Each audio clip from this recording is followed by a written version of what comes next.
3 महिनापछि यो colour change भयो।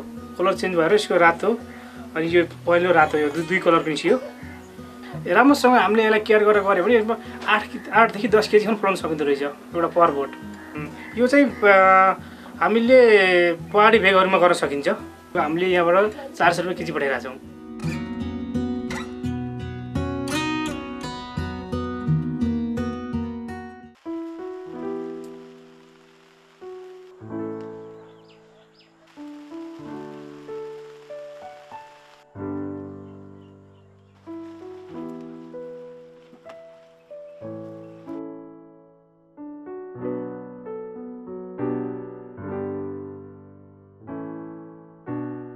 पढाइका लागि 7-8 वर्ष अघि काठमाडौँ छिरेका यी युवाहरू, उनीहरू सबै अर्घखाँचीबाट आएका हुन्। केही गरौँ भन्ने सोचमा रहेका यिनीहरूले भक्तपुरमा जमिन भाडामा लिएर तरकारी खेती सुरु गरे। पहिलो वर्षमै लगानी उठ्यो। उनीहरू निकै नै उत्साहित भए।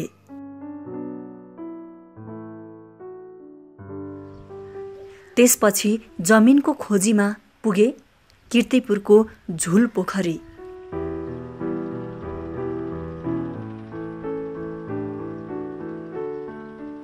त्यति बेला यस क्षेत्रमा सिंचाइ सुविधा थिएन। करिब 2 किलोमिटर तल खोलाबाट पानी ल्याउन सकिने निष्कर्ष सहित यो क्षेत्र भाडामा लिए।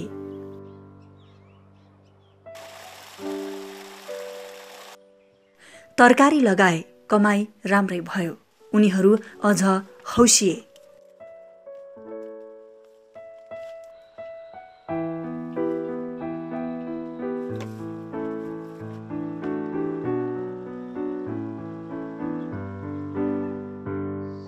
थप जमिनको खोजी गर्दै पुगे गोदावरी। यस ठाउँमा उनीहरूले करिब 150 रोपनीमा विभिन्न तरकारी लगाउँदै आएका छन्।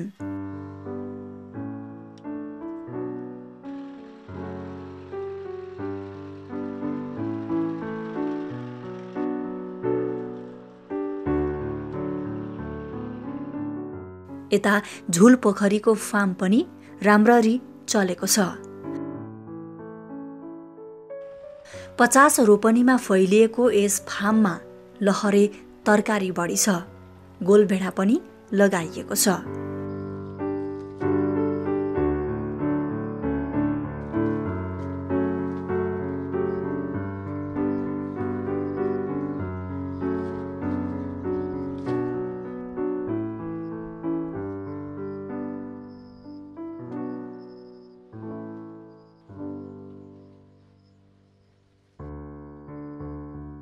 उनीहरूले यस वर्षदेखि एउटा नयाँ तरकारी पनि लगाए। त्यो हो रङ्गीन भेडे खुर्सानी।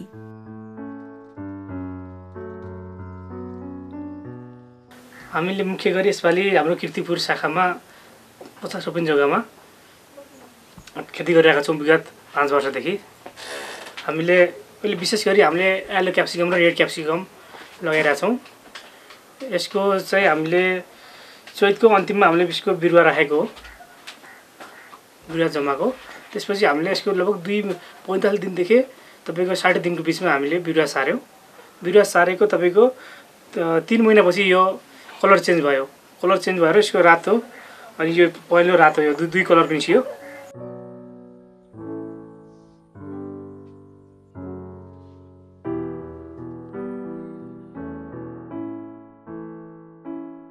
यसको साइन्टिफिक नेम भनेको क्याप्सिकम एन्डम हुन्छ। यसले अब कमन यता बजारी कुरामा गर्ने हो भने यसलाई सबैले क्याप्सिकम भनेर चिन्ने हुन्छ। क्याप्सिकमको चाहिँ डिफ्रेन्ट कलरहरूको साथसाथै यसको भेराइटीहरू नि त्यही कलरकै रूपमा छुट्याएको हुन्छ। रातो पहेँलो गरेर अब यो चाहिँ पिङ्कहरू पनि आउने गर्छ।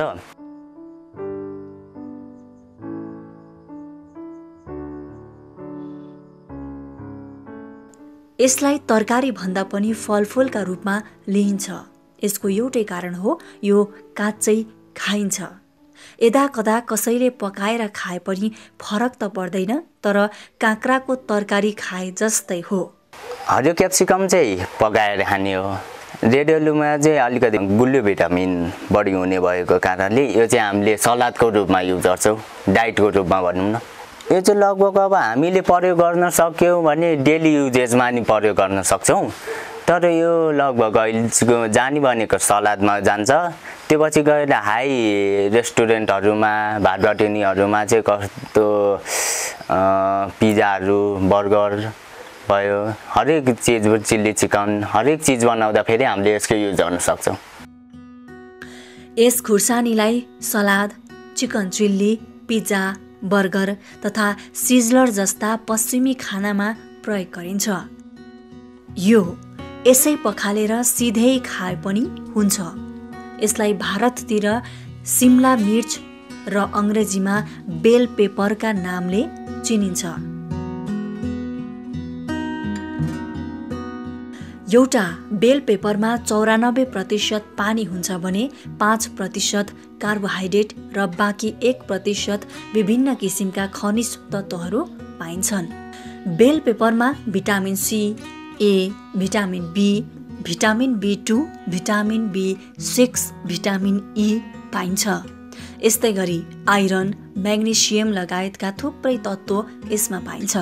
मानसिक तथा शारीरिक स्वास्थ्यका लागि आवश्यक तत्त्व र रोगसँग लड्न सक्ने शक्ति प्रदानका लागि बेल पेपर राम्रो प्राकृतिक स्रोत मानिन्छ।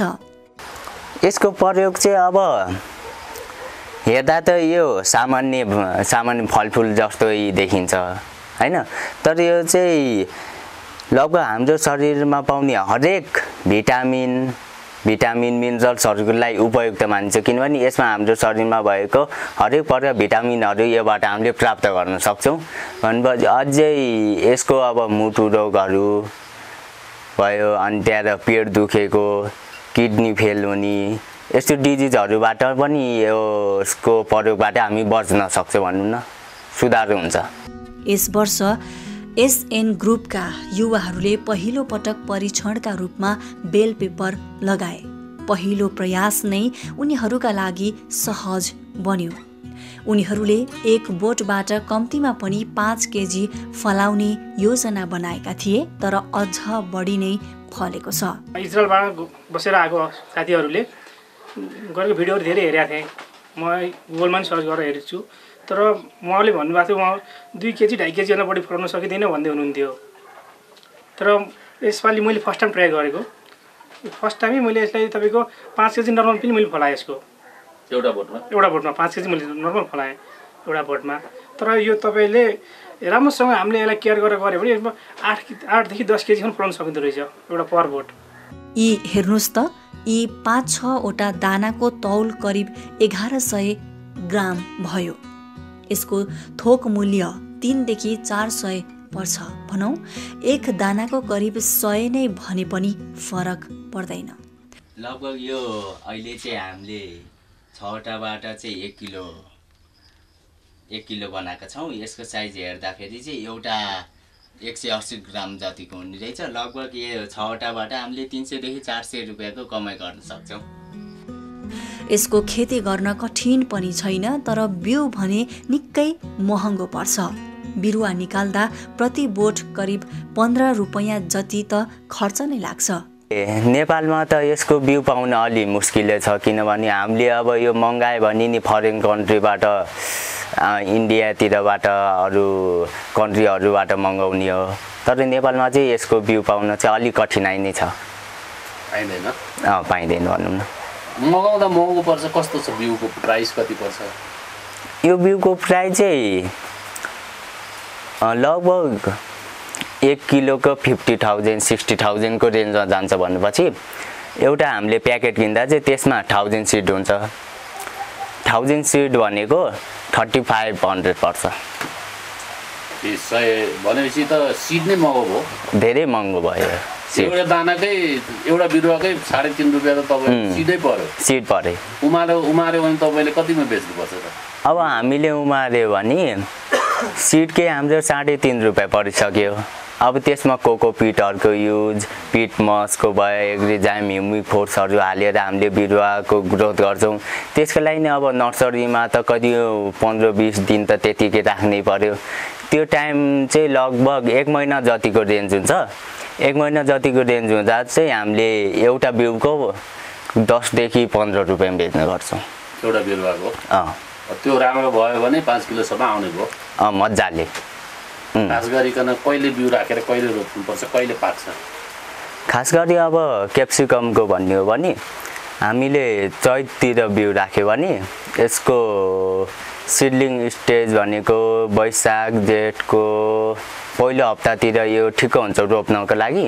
ट्रान्सप्लान्टिङ सिजनको लागि ठिक हुँदाखेरि हामीले जेठको पहिलो हप्ता, पहिलो दोस्रो हप्तामै यो रोपेर ट्रान्सप्लान्टिङ गर्दाखेरि लगभग असार साउनदेखि यसमा फल लाग्न सुरु हुन्छ।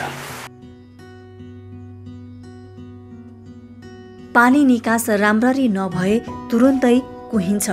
हेर्दा जति राम्रो देखिन्छ यसको हेरचाहमा पनि त्यति नै ध्यान दिनुपर्छ। यो चाहिँ हामीले टनल बाहिर गर्न सकिँदैन। टनल बाहिर चाहिँ गर्न सकिँदैन। यसलाई पानी चाहिँ एकदमै कम, पानीको मात्रा धेरै भयो भने यो ओइलाइहाल्ने हो। यसमा रिस्क पनि धेरै छ। यसमा रोगहरू झ्याप्पै लाग्ने जस्तो हुन्छ। त्यो प्लस यसमा तपाईँहरूको पानी अलिकति धेरै भयो भने यो एकदमै ओइलाउने समस्याहरू एकदमै देखा पर्छ। यो चाहिँ हामीले पहाडी भेगहरूमा गर्न सकिन्छ। तराईमा भन्दा पनि तराईमा चाहिँ हामीले बर्खा समयमा गर्न सकिँदैन। हामीले अफ सिजनमा निकाल्यो भनेको टनलभित्र निकाल्न मात्र सकिन्छ। अहिले तराईतिर चाहिँ निकाल्न सकिँदैन यसलाई। खुला जमिनमा यसको खेती हुँदैन। यी युवाहरूले यस वर्ष करिब 5-7 रोपनीमा बेल पेपर लगाए। उनीहरू सातामा 200-400 केजी बेच्दैछन्। यस वर्ष उनीहरूले सोचे जति बजार पाएनन्। कारण हो कोभिडका कारण। अहिले चाहिँ हामीले 9वटा टनेलमा लगाउँछौँ। 9वटा टनेलमा चाहिँ कति 2500 बोट जति छन्। कहिलेदेखि तपाईँहरूले हार्भेस्ट सुरु गर्नुभयो त? यसको हार्भेस्ट चाहिँ हामीले साउनको 18-19 गतेबाट सुरु गरेका थियौँ। अहिलेसम्म नि भइरहेको छ। यसको पहिलेको बजार भाउ भनेको हामीले यहाँबाट 400 रुपियाँ केजी पठाइरहेको छौँ। 400 रुपियाँ केजी पठाइरहेको छौँ। तर यो कस्तो छ भने यो बजार भाउ कस्तो छ भने यसको अहिले मार्केट गर्न अलिक गाह्रो छ। किनकि हाम्रोमा अहिले यो कोभिडले गर्दाखेरि धेरै विदेशीहरू आगमन भएको छैन। खास यो विदेशीले रुचाउने कुराहरू हो। नेपालीहरूको अब भ्याबी मान्छेले खाने मात्रै कुराहरू हो। यो सामान्य मान्छेले अब 400-500 रुपियाँ केजी किनेर खान अलिक गाह्रै पर्छ। आउँदो साल अझ बढी खेती लगाउने योजना छ। यसमा उनीहरू प्रष्ट छन्। हिसाब पनि प्रष्ट बताउँछन्। 1 रोपनीमा लगाएर कति फल्छ, 2मा कति अनि 3मा कति, सबै हिसाब उनीहरूलाई मुखाग्रे छ। तपाईँको पर बोट हामीले 5 केजी फलायो भने भन्नुभयो नि तपाईँको हाम्रो पर रोपनी 600 बोट हुन्छ भन्नुभयो नि। ल हामीले 3000 केजी पर रोपनी एक सिजनमा निकाल्यो। एक सिजनमा भन्दा पनि यो हामीले खास त यो हामीले टिप्ने भनेको 2 महिना हो।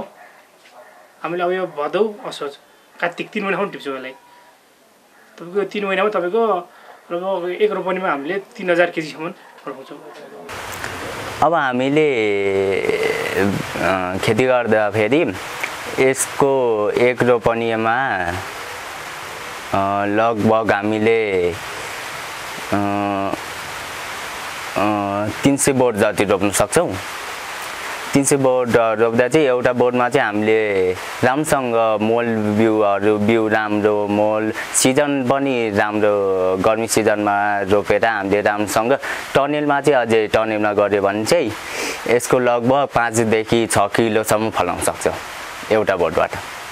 1000 बोट बेल पेपर लगाउनेले वर्षमा 15 लाखसम्म कमाउन सक्ने उनीहरू हिसाब देखाउँछन्।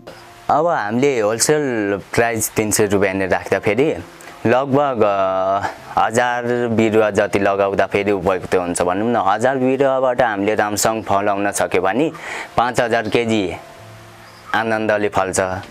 त्यसमा अरू मोल बिजनहरू गऱ्यो भने अब 5000 केजीका हामीले मूल्य निर्धारण 300 रुपैयाँले मूल्य निर्धारण गर्दाखेरि लगभग 15 लाखको कमाइ हुन्छ। 1000 बिरुवाको लागि चाहिँ अब हामीले लगभग 3 देखि 4 रोपनी जग्गामा ठिक हुन्छ 1000 बिउ। भनेपछि 3 देखि 4 रोपनी जमिनमा खेती गर्दाखेरि 15 लाख कमाइन्छ त? कमाइन्छ, मजाले कमाइन्छ।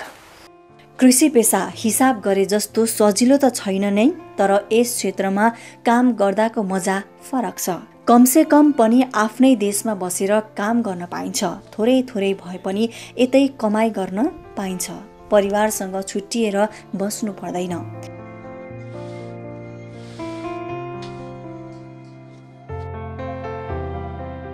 बेल पेपर नेपालका लागि नयाँ खेती हो। यी युवाको अनुभव तपाईँ हाम्रा लागि सिकाइ हुन सक्छ। अहिलेकोमा चाहिँ बजार भाउ हामीले राम्रोसँग पाउने हो भने यही क्याप्सिकमबाट नै राम्रो कमाइ भएको देखिन्छ। बजार चाहिँ अब के कारणले गर्दाखेरि कम भयो अलिकति भन्दिनु त?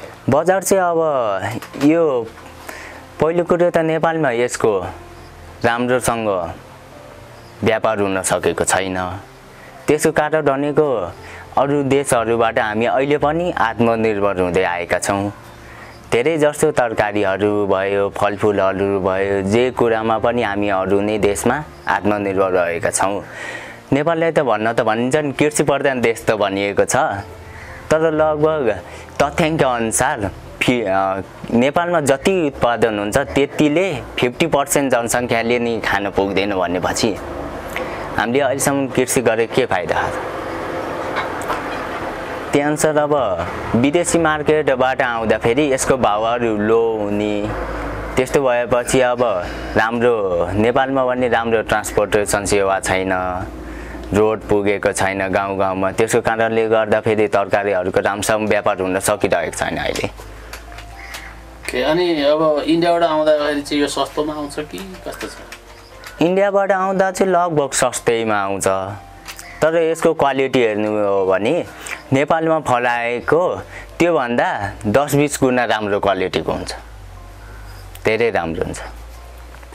अब यसलाई चाहिँ इन्डियाको बजारसँग कम्पिटिसन गर्नलाई चाहिँ के भयो भने चाहिँ हुन्छ, यसो अन्दाज लगाउनु तपाईँ? अब हामीले इन्डियन मार्केटसँग कम्पिटिसन गर्ने हो भने पहिलो कुरो त आफू आत्मनिर्भर बन्न पर्यो हरेक चिजमा। त्यसको लागि नि अब जे उत्पादन हुन्छ आफैले गरेर देखाउनु पर्यो। इन्डियन सामग्रीहरूलाई सकेसम्म युज नगर्ने भयो भने चाहिँ लगभग नेपालमा हुने हरेक फलफुल तरकारीदेखि हरेक सामानहरूको भाउ बढ्ने छ भनेपछि लगभग एउटा विकासको प्रगतिको तर्फ पाइला चाल्नेछ। यदि तपाईँ पनि यस पेसामा आबद्ध हुन चाहनुहुन्छ भने एसएन ग्रुपका अध्यक्ष रेशम वा झुल पोखरीका इन्चार्ज विकास आचार्यसँग सिधै सम्पर्क गर्न सक्नुहुनेछ। उनीहरूलाई फेसबुकमा पनि सम्पर्क गर्न सकिन्छ।